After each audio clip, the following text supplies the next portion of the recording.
Okay, so Vusi, thank you so much for being with us today. Thank you. This is the Finance Indaba, the second edition of the Finance Indaba 2017 in Johannesburg. Indeed. All right, now what is the significance of this Finance Indaba in terms of promoting young entrepreneurs, not only in South Africa, but in Africa at large?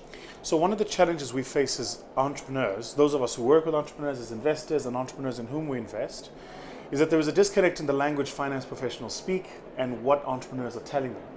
So one of the great things about Finance Indaba is it pulls together the two worlds in which finance professionals work and the entrepreneurs work, and gives them a sense of how the one is evaluating the other. So its broader role, in my view, and what it does for entrepreneurs, it gives entrepreneurs a sense of what the finance professionals are looking for, it gives the finance professionals a sense of where the entrepreneurs are. Wonderful. Now, you spoke about transformation Yes. earlier on in one of your sessions, Yes. which I was privileged to be part of. What is transformation, particularly pertaining to the African market? So that's what I tackled, the very question of transformation and how it differs from change. Change is when you keep the same thing, you just make it look different. Transformation is when you get to the very essence of what it is and you change it from the core. So what I was talking about was how we really have to look at what we do as finance professionals, why we exist, why our organizations exist, why we use the systems and processes that we use, when were they designed, by whom and for what purpose. Because once we've understood those things, we can then make a sense of whether or not they're consistent with where we are. So you can't be in a high growth African market and use linear growth European financial models. It doesn't work. As a result, finance becomes one of the stumbling blocks for entrepreneurs seeking to build businesses. It becomes one of the stumbling blocks for governments wanting to build high growth economies. So how do we tackle that? Especially, I know that for sure, that for young entrepreneurs that are trying to tap into something, the financial aspect of it, Yeah. to give them a starting point, is a bit of a challenge. Yes. So how do we tackle that challenge? So what you have to do is you have to get finance professionals to understand that they're not in Stockholm. You're not in London. This is not New York City. This is Africa. You're in Lagos. You're in Dar es Salaam. You're in Marrakesh.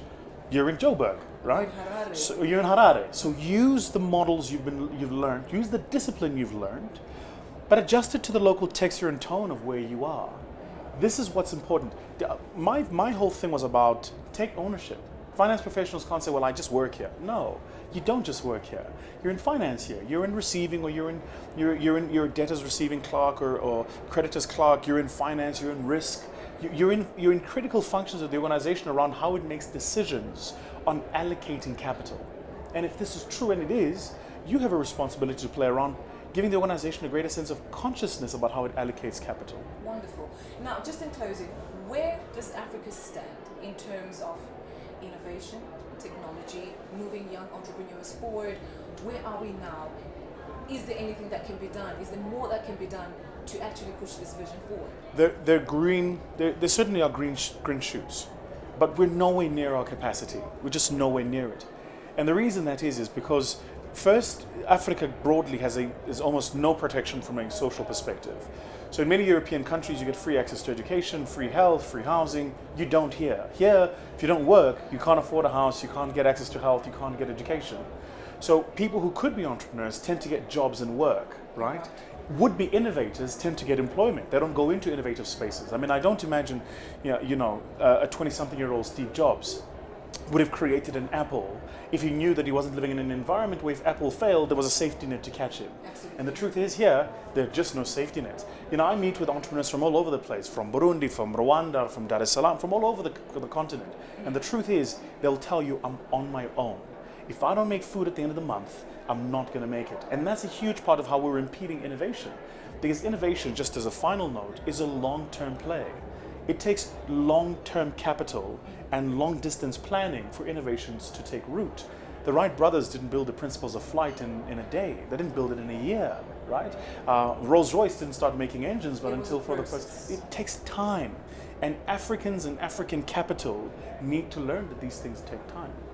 Well, thank you so much for those wise words. Thank you. And all the best in all your future endeavors. Thank you very much for having me.